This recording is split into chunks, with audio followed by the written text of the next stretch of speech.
Well, as far as the Central West End being a model, it's certainly on the cutting edge of the anchor institution movement, because Washington University and BJC have been true anchors here, and I think have partnered with the neighborhood. Now they are the 800-pound gorilla. I mean, the neighborhood views them with a certain, I think, correctly, skepticism because they are so powerful and have such deep pockets, right?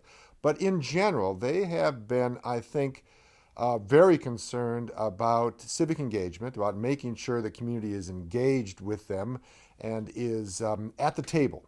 So, for example, on the construction projects, they demand a certain percentage of African American and female boots on the ground in their projects, and the contractors do it, right, because they want the business, so it can be done. So I think that's a good lesson there. So I think as an anchor institution, they are something, I wouldn't say a model, but they certainly are on the leading edge of the curve of this anchor institution movement of eds and meds, getting engaged with their neighborhoods around them. I think WashU, is aware, and that, for example, recently in Forest Park Southeast, they are doing affordable housing, recognizing that housing prices are increasing, and they have to make sure that the community remains diverse. After all, you want to have the housing in the neighborhood reflect the workforce in the area. So not everybody is a high-priced surgeon. At BJC, there are orderlies, there are nurses, there are secretaries, there are lots of jobs, and you want to have a mix of people in the neighborhood that meets the workforce needs, right, of the major institutions. And you're saying Washington University is aware of that and is working to make that happen? Yes. Now, no one's perfect, right? Because they are so powerful and have such deep pockets, they're always going to have to work extra hard to make sure they're not perceived of as dominating the area and that they partner with the community. And like I say, I think in general they've done a good job, but I don't want them to pat themselves on the back and say, we don't have to worry about this anymore because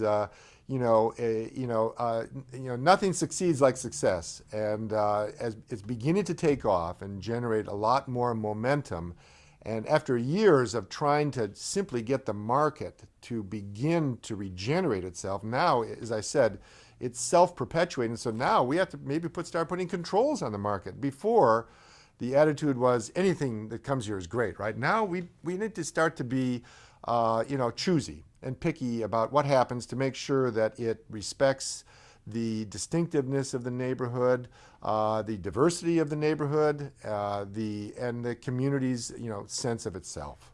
I think that the movement that occurred in the 70s really was kind of a false spring. If you look at the data, the 70s were not a good decade for St. Louis or for the Central West End.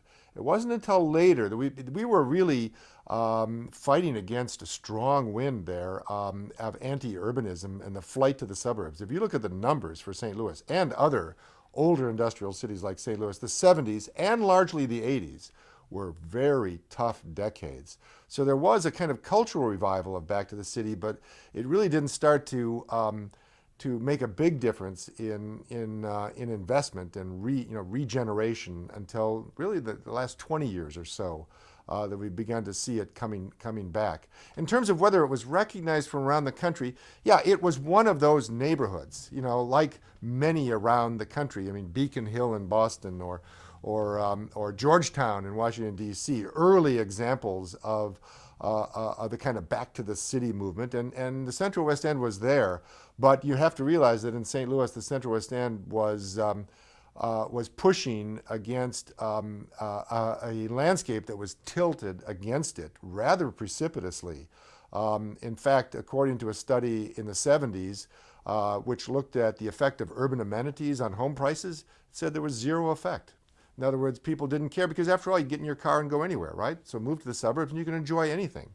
So, it was a difficult time, and it began, there were pioneers who began in the 70s but they were fighting against some really deep forces at that point. Well, you know, the tax credits, which are part, didn't come until 86. 86 is the first tax credit. So the new method of community development, which is much more oriented toward tax credits, tax breaks, Chapter 351 tax abatements, these sorts of things.